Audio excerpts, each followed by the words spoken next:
BJP Tripura প্রদেশ তি বখাক্তি কতর লগথুম পান্ডা আগরতলাও 10 তারিখ ইংনা তংমানি 13 তারিখ ডিসেম্বর সে ইংसिनाय हनै তিনি প্রেস মিট খাই সাকলাইকা তাই বিজেপি হাসতে তাংফাং বিপিন দেব বর্মা ভাইস প্রেসিডেন্ট বিমল কান্তি চাকমানো লগিয়তি বিজেপি প্রদেশ তি হাবানগ কক্ন থুনে পান্দানে বিসিতি সাকলাইকা 13 তারিখ ডিসেম্বর সালমারিও রবীন্দ্র ভবন नि बसकांग सिंसिनाय सार्केट हाउस बसकांग लिया ओ सालो रबीन्द्र सभासिंग भवन बसकांग न 5000 हाई बरक जयनिंग रेफायनाय महा जयनिंग अबलो कारिबो ओ जयनिंग नि सावंगतां थांनाय 2 तारिख डिसेम्बर नि सिमिनो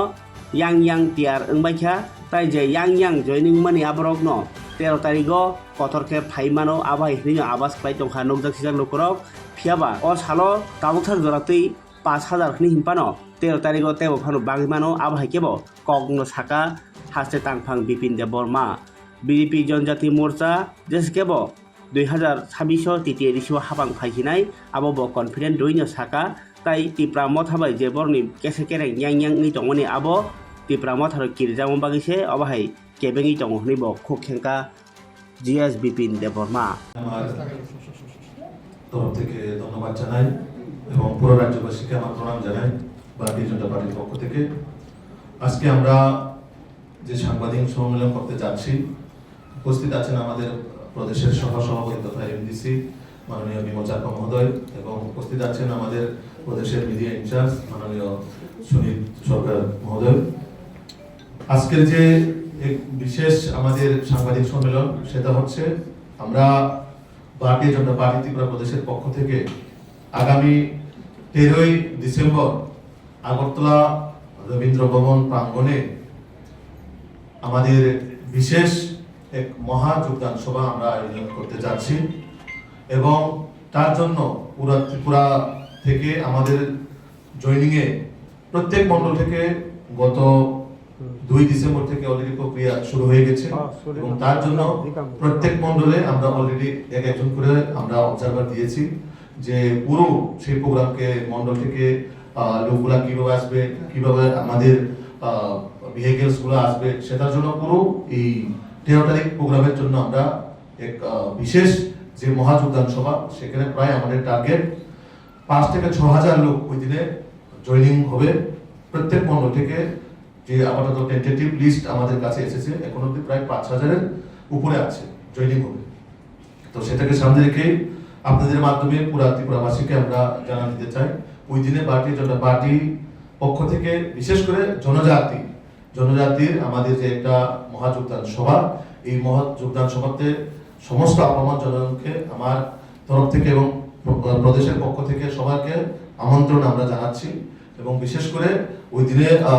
আমাদের প্রথমে একটা টেন্টেটিভ ডেট ছিল 10 তারিখ আমরা করার কথা ছিল কিন্তু একটা বিশেষ অসুবিধার কারণে আমরা সেটাকে ডেফার করে আগামী 13ই ডিসেম্বর আমরা ওই দিনে অফিশিয়ালি আজকে আপনাদের মাধ্যমে আমরা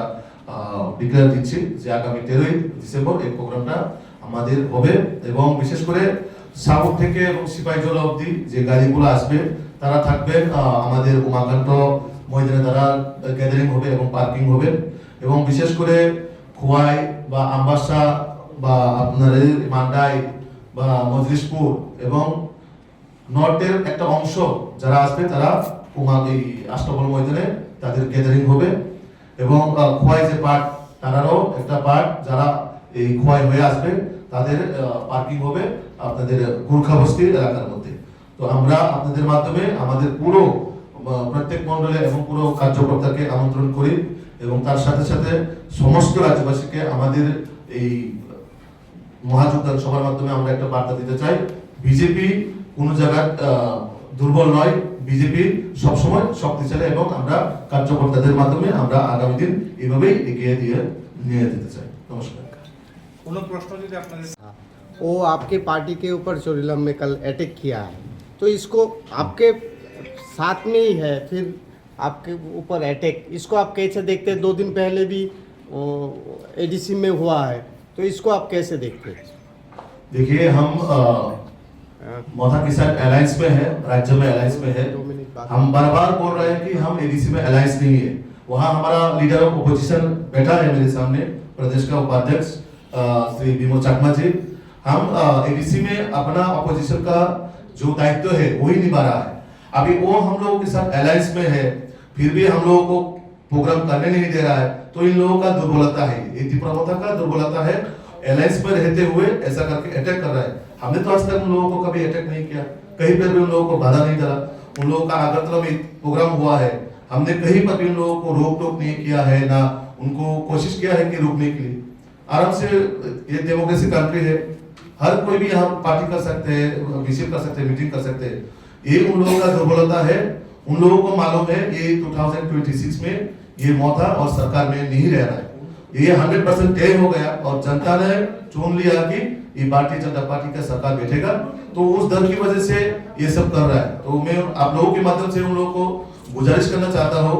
गुंडागिरी करके ज्यादा दिन नहीं रहेगा, ये जनवरी तक है, उसके बाद आप लोगों का ये जो दिन है वो समाप्त हो जाएगा। ये बीजेपी का शासन चलने वाला है एडीसी में। মথা বলছে যে মুখ্যমন্ত্রী যে জায়গায় এডিসি এলাকা যে জায়গায় সভা করছে ওই জায়গায় সব ফোকসি কোনো লোক আসে না, ওইটাকে লোক ছাড়াই মুখ্যমন্ত্রী ভাষণ দিচ্ছে একটা। দ্বিতীয়ত বলছে এডিসিতে কোনো টাকা দেওয়া হয়নি বলে ওরা দাবি করছে। মথার বিধায়ক থেকে শুরু করে এমডিসি যারা সবাই একই বক্তব্য বলছে। এই বিষয়টা নিয়ে কি বলবেন? প্রথমে মুখ্যমন্ত্রী যে জনসভাকে কেন্দ্র করে ওনাদের যে প্রশ্ন, আমি ক্লিয়ার করে বলতে চাই, আপনারা দেখেছেন বিগত 3-4 মাসে কুমলুং, টাকারজোলা, মান্ডাই, সিমলা, এজামারা, বিশেষ করে রিসেন্টলি 2 দিন আগে যেটা বড় ঘাটালে হয়ে গেছে যে যোগদান সভা যদি ফক্সি বা ফেক হয়ে থাকে তাহলে এই লোকগুলো আসলো কই? পুলিশ আছেন, প্রশাসন আছেন, গাড়িগুলো কোথা থেকে আসছে, কোথায় থেকে আসছে একবার খবর নেবেন। তো আমি ওনাদের কাছে বলবো, আমরাও বরাবর দেখি মাননীয় মুখ্যমন্ত্রী এবং মাননীয় প্রধান সভাপতি যেখানে প্রোগ্রাম করবেন বা জয়নিং সভা করবেন, তারা ওইখানে বরাবর গিয়ে পরের দিন এক বাজার সভা করবো বা একটা প্রেস মিট করবো যে ফেক জয়নিং। যদি বিজেপির ফেক জয়নিং হয়ে থাকে তো তাদের এত মাথা ব্যথা কেন? কিসের বই? এত তাদের যদি একটু শক্তই থাকে তাহলে তো এটা কাউন্টার প্রেস মিট কোনো বিষয় নেই এখানে। তো মানুষ জানেন, সাধারণ মানুষ, আপমন বিশেষ করে আমাদের জনজাতি যারা আছেন তারা সবাই জানেন যে মানুষকে বিভ্রান্ত করে আর আটকানো যাবে না। মানুষ এখন সচেতন, এই সচেতনের জন্যই তাদের কাছে লোকগুলা নেই। আমরাও দেখছি এই যে গত 27 ডিসেম্বর আষ্টবলের যে প্রোগ্রাম, সারা রাজ্যের মানুষ দেখেছেন, সারা ভারতবর্ষের মানুষ দেখেছেন, তাদের কতজন সংখ্যা হয়েছে এখানে। আর একটা প্রশ্ন